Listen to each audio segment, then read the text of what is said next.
Hi, my name is Julianna Vass, and I am a student at Central Connecticut State University in the Clinical Professional Counseling program. I'm going to be talking about the signs, symptoms, and risk factors of child sex trafficking. So, first of all, what is sex trafficking? And according to the US Department of Justice, child sex trafficking is defined as the recruitment, harboring, transportation, provision, obtaining, patronizing, or soliciting of a minor for the purpose of a commercial sex act. And traffickers, who are also called pimps, will offer victims of child sex trafficking food, clothes, attention, friendship, love, and a seemingly safe place to sleep. And the victim may then become dependent on the trafficker for these basic life necessities and for survival. So they'll stay even though these traffickers will put the children through prostitution and abuse. And this abuse can occur physically, emotionally, and psychologically, all to force a child to stay. And because the child then becomes dependent on the trafficker as well. As for the prevalence of child sex trafficking, it's very difficult to collect any reliable data because this industry is nearly invisible. And this is for a number of reasons. For example, many victims don't even realize that they're being exploited. They don't know they're victims. It's a hidden crime. And despite this, we can guess that we have found that there have been at least 2,065 suspected sex trafficking cases between 2008 and 2010. And 40% of these cases were involved with commercial exploitation of a minor. Also, there were almost 6,000 suspected sex trafficking cases reported over a period of 5 years. And of these cases, the domestic trafficking during these 5 years, almost 89% were female victims, and almost 41% were victims who were minors. And it is important to know the signs and symptoms of children who are being sex trafficked so that you are aware that this is potentially happening, and it's much more prevalent than we even know. So the following are some signs and symptoms that are important to know to identify these children of sex trafficking. So if you see a child who has material possessions that do not match their socioeconomic status, such as phones or purses, cash, especially hotel keys, these are all warning signs that this child could be involved in sex trafficking. Or if they have a secret cell phone or apps with hidden numbers, if they have a tattoo of the pimp's name or a barcode tattoo as well, if you can see visible signs of bruises, genital harm, self-harm, there could be signs of sexual and physical abuse.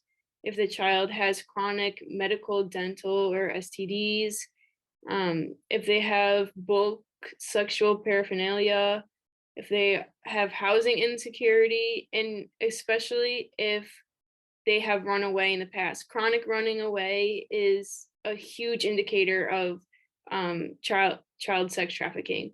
They could have unexplained injuries and unexplained school absences as well, or if they're sleeping during class. These are all important signs and symptoms to be aware of. There are also some important risk factors to know about. So if you are looking to identify children of sex trafficking, these are some very important risk factors to know.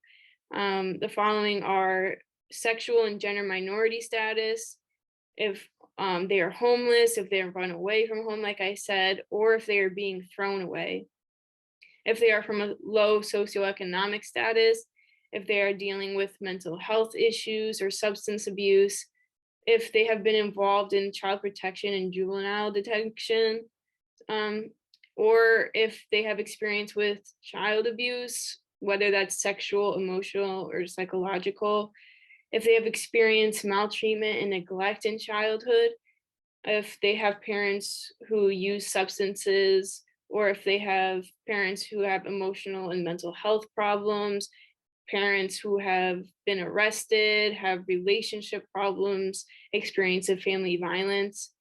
Also, if the child is involved at an early age with sexual initiation and use of drugs, if they struggle with poverty, if the child has conflict with their parents, or if they're experiencing difficulty in school, if, or another big indicator is if they have friends or family members involved in sex trafficking, because then that will then influence them to get involved as well.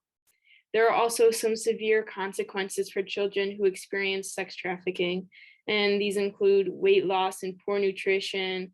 They can have injuries, whether that's unexplained, visible.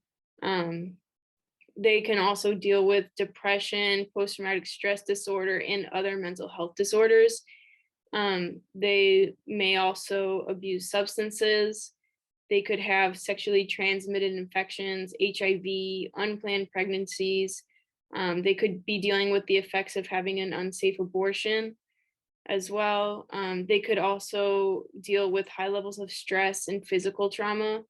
They could also end up having poor attachment in relation to others and have difficulty making these friendships or relationships with other people. They could have antisocial behaviors as well. And as a counselor, it's important to know what you can do if you are helping a child who is involved in sex trafficking or is a victim of it.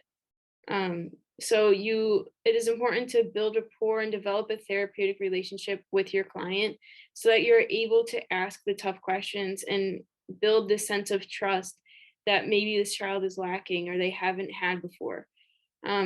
It's important to display empathy and unconditional positive regard, compassion, and cultural sensitivity as well when you're working with these clients. It's important also to make sure you're helping these clients meet their basic needs and safety because they may not have these things. And if you want to discuss their experiences, it's important to use intentional as well as sensitive language. You can use open-ended prompts like, tell me a time you felt unsafe. You could also use various assessment tools to assess human trafficking. You can use trauma-informed practices, whether that's trauma-focused cognitive behavioral therapy, and you can use any other trauma-informed practice that builds resilience, establishes safety, and mitigates the effects of trauma because this is a traumatic experience for them. And then it's also important as a counselor to be an advocate. And you can be part of an advocacy effort that educates clients, parents, teacher, and the community about sex trafficking and all these risk factors, signs and symptoms and consequences. And it's important to know all these things. And as counselors, it's crucial for us to be able to recognize these signs, symptoms, and these risk factors of these children who are being sex trafficked or even human trafficked. Victims are often reluctant to even admit that they're victims because they may not know it. And finally, just establishing this therapeutic relationship with the client is vital so that you are able to ask these sensitive questions and discuss this such sensitive topic with these children. So overall, this is very important to understand the signs, the symptoms, the risk factors, and the consequences of child sex trafficking.